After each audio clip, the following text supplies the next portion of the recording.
భయేభ్యస్త్రాహిణో దేవి దుర్గే దేవి నమోస్తుతే.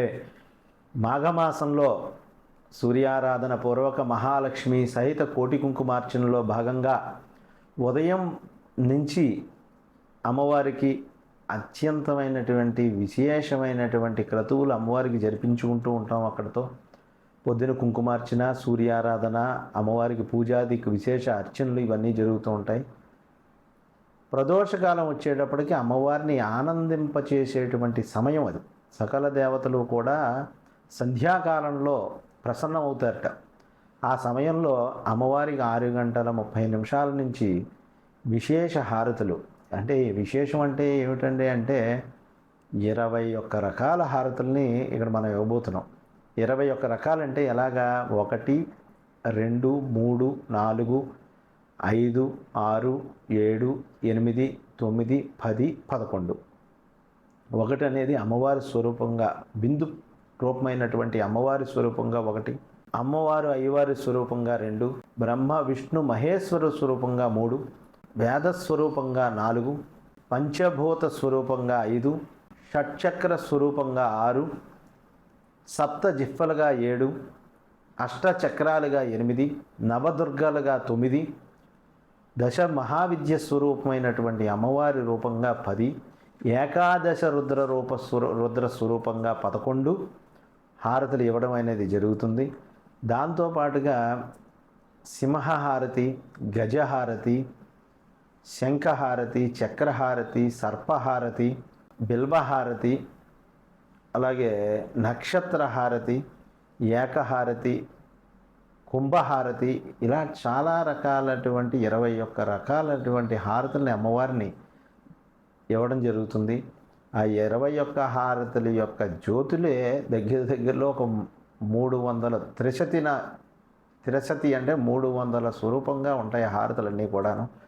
ఆ హారతులు దర్శించడం వల్ల జ్వాలా కరాల మత్యుగ్ర మశేష సురశోధనం త్రిశూలం పాతునో భీతే భద్రకాళి నమోస్తుతే. హారతులు దర్శించడం వల్ల భీతి అనేది మనకి తొలగుతుంది. ఎందుకంటే అమ్మవారిని హారతి రూపంలో, ఆ హారతి యొక్క వేడి వెలుతురు రూపంలో అమ్మవారిని దర్శించడం వల్ల భీతికరమైనటువంటి అన్నీ ఉన్నా కూడా ఒక భీతి అనేది ప్రతి మనిషికి కూడా లాగుతూ ఉంటుంది. భీతి, భయం అంటారు దాన్నే. భయం కన్నా భీతి వేరు. భయం అంటే ఏదో చేస్తారని, భీతి అంటే ఇది చేస్తే ఏమవుతుందో అని భయం. ప్రతి విద్యార్థికి కూడా భీతి ఎక్కువగా ఉంటుంది. 100 పరీక్షలు చదివినా ఇది రాదేమో అని భయం ఉంటుంది. లేకపోతే మనం 100 ప్రయత్నాలు చేసినా మనకి ఇది అవ్వదేమో అని భీతి అంటారు దాన్ని. ఆ భీతి అనేది తొలగుతుంది. అమ్మవారిని హారతుల రూపంలో దర్శించడం, తర్వాత నీరాజనం. ఈ నీరాజనం అనేది కర్పూరంతో ఇచ్చేటువంటి దాన్ని నీరాజనం అంటారన్నమాట. ఆ కర్పూర హారతి అయిన తర్వాత మంత్రపుష్పం, తర్వాత చతుర్వేద స్వస్తి, 4 వేదాల్లోనూ 4 భాగాలుగా తీసుకుని అమ్మవారికి పవలింపు సేవతో వింజామరతో విసురుతూ అమ్మవారిని పవలింపు సేవగా భావించి ఈ హారతి కార్యక్రమం మంత్రపుష్ప కార్యక్రమాలతో పరిపూర్ణం అవుతుందన్నమాట. అందుచే ఈ హారతిని ఎవరైతే దర్శిస్తారో వాళ్ళకి గ్రహబాధలన్నీ కూడా తొలగుతాయి. గ్రహబాధలు అంటే ఎలా ఉంటాయి?